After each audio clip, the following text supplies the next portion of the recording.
लोकसभा चुनाव 2024 में चौथे चरण के मतदान हो रहे हैं। ऐसे में जानते हैं उन सीटों के बारे में जिन पर राजनीतिक दिग्गज हैं मैदान में। बता दें कि चौथे चरण के मतदान में कुल 10 राज्यों और केंद्र शासित प्रदेशों की 96 सीटों पर वोटिंग सुबह 7 बजे से शुरू हुई है। लोकसभा चुनाव के अलावा इस चरण में आंध्र प्रदेश की 175 विधानसभा सीट और ओडिशा की 28 विधानसभा सीट के लिए भी मतदान हो रहा है। चौथे चरण में समाजवादी पार्टी अध्यक्ष अखिलेश यादव, पूर्व क्रिकेटर यूसुफ पठान, अभिनेता और नेता शत्रुघ्न सिन्हा समेत कुल 1717 उम्मीदवार चुनावी मैदान में हैं।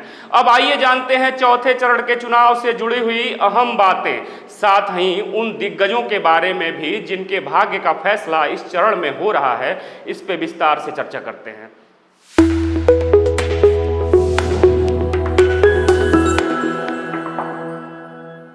नमस्कार, मैं विश्वजीत कुमार और आप देख रहे हैं खबरों के खिलाड़ी। बता दें कि चौथे चरण में 19 लाख से ज्यादा पोलिंग स्टेशन पर कुल 17.70 करोड़ वोटर मतदान करेंगे। इनमें से 8.97 करोड़ वोटर पुरुष और 8.73 करोड़ महिला वोटर हैं। जिन राज्यों और केंद्र शासित प्रदेशों में मतदान हो रहे हैं वो हैं आंध्र प्रदेश, बिहार, झारखंड, मध्य प्रदेश, महाराष्ट्र, ओडिशा, तेलंगाना, उत्तर प्रदेश, पश्चिम बंगाल और जम्मू कश्मीर।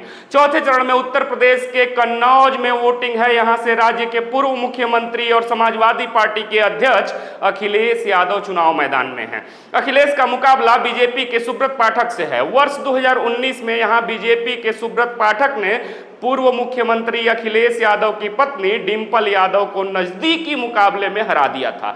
इससे पहले साल 2014 के लोकसभा चुनाव में यहां से डिंपल यादव और 2009 में अखिलेश यादव ने चुनाव जीता था।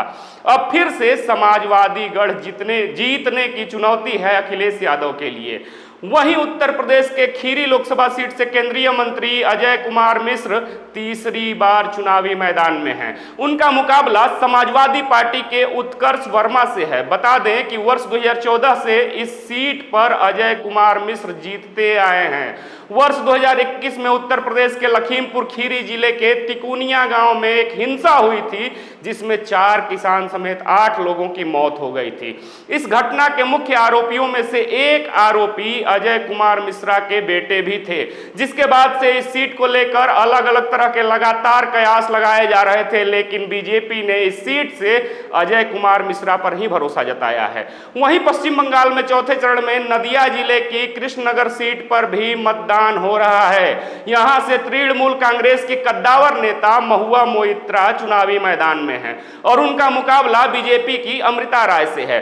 पिछले लोकसभा चुनाव में यहां से मोइत्रा ने बीजेपी के कल्याण चौबे को हराया था। इस सीट पर साल 2009 से ही तृणमूल कांग्रेस लगातार जीतती आई है, लेकिन बीजेपी यहां 25 साल पुराने इतिहास को दोहराने का दावा कर रही है, क्योंकि वर्ष 1999 में बीजेपी के सत्यव्रत मुखर्जी यहां से चुनाव जीत चुके हैं। दूसरी तरफ पश्चिम बंगाल में मुर्शिदाबाद जिले के बहरमपुर से पूर्व क्रिकेटर और टीएमसी नेता यूसुफ पठान भी चुनाव मैदान में हैं। टीएमसी ने उन्हें कांग्रेस के वरिष्ठ नेता अधीर रंजन चौधरी के खिलाफ चुनाव मैदान में उतारा है। वर्ष 1999 से ही अधीर रंजन चौधरी इस सीट से जीतते आ रहे हैं। बता दें कि 2014 और 2019 के चुनाव में टीएमसी यहां दूसरे नंबर पर रही। वर्ष 2014 में अधीर रंजन ने टीएमसी उम्मीदवार को 2.5 लाख से ज्यादा वोटों से हराया था। वहीं 2019 में यह आंकड़ा घटकर करीब 80,000 ही रह गया था। ऐसे में यहां भी कुछ भी हो सकता है। वहीं पश्चिम बंगाल की आसनसोल लोकसभा सीट से शत्रुघ्न सिन्हा चुनावी मैदान में हैं। सिन्हा यहां से वर्ष 2022 में उपचुनाव जीत चुके हैं। उन्होंने बीजेपी की अग्निमित्रा पॉल को हराया था। इस बार उनका मुकाबला बीजेपी उम्मीदवार एसएस अहलुवालिया से है। वर्ष 2019 में यहां से बीजेपी के बाबुल सुप्रियो जीते थे, लेकिन बाद में वो इस्तीफा देकर तृणमूल कांग्रेस में चले गए, जिसकी वजह से यहां उपचुनाव देखने को मिले थे। वहीं बीजेपी के वरिष्ठ नेता गिरिराज सिंह बिहार की बेगूसराय सीट से चुनाव मैदान में हैं। चौथे चरण के इस चुनाव में बेगूसराय में मुख्य मुकाबला बीजेपी के गिरिराज सिंह और सीपीआई उम्मीदवार अवधेश राय के बीच है। वर्ष 2019 लोकसभा चुनाव में बिहार में बेगूसराय की यह लड़ाई राष्ट्रीय स्तर पर सुर्खियों में थी। उस समय यहां मुख्य लड़ाई गिरिराज सिंह और कन्हैया कुमार के बीच थी।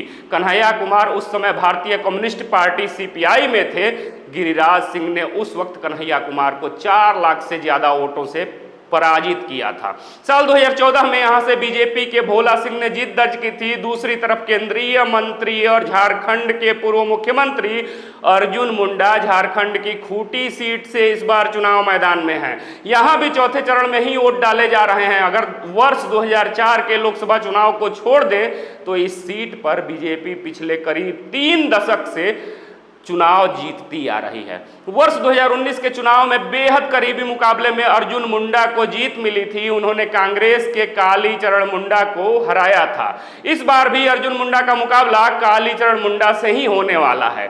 वही बात करें हैदराबाद सीट की, तो हैदराबाद सीट इस बार सुर्खियों में है। यहां भी चौथे चरण में ही वोटिंग हो रही है। ये सीट करीब 4 दशक से ओवैसी परिवार के पास है। फिलहाल इस सीट से AIMIM प्रमुख असदुद्दीन ओवैसी 4 बार से सांसद हैं। इस बार उनका मुकाबला बीजेपी की माधवी लता से माना जा रहा है, जो लगातार सुर्खियों में बनी हुई हैं, क्योंकि माधवी इससे पहले कभी लोकसभा चुनाव नहीं लड़ी हैं। पहली बार वह चुनाव मैदान में हैं।